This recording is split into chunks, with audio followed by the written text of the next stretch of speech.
সংসারে যারা প্রকৃত ভক্ত তারা কোনোদিন আমার ভগবানের কাছে ধর্ম সংযোগ করে ভগবানের কাছে এটাই চাই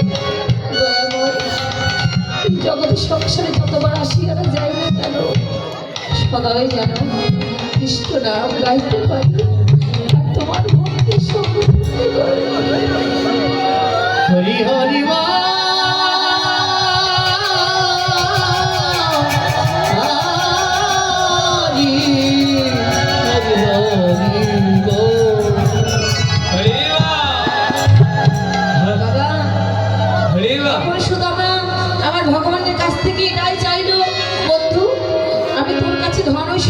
পয়সা চাই না আমি যেন সদাই কৃষ্ণ নাম বলতে পারি নয়ন জলে মুখ ভাসিয়ে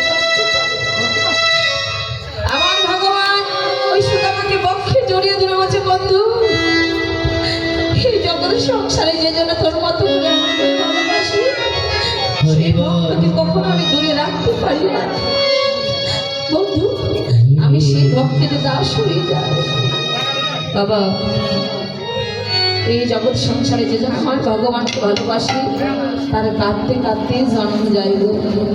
ওই নদীয়ার নাগরীটি আমার গৌরের রূপ দর্শন করে আরেক নাগরীর কাছে বলছে, নাগরী আমি ওই গৌরকে যেন ভালোবেসে ফেলেছি, বারবার মনে পড়ে যাচ্ছে সেই গৌরের কথা, সেই রূপের কথা।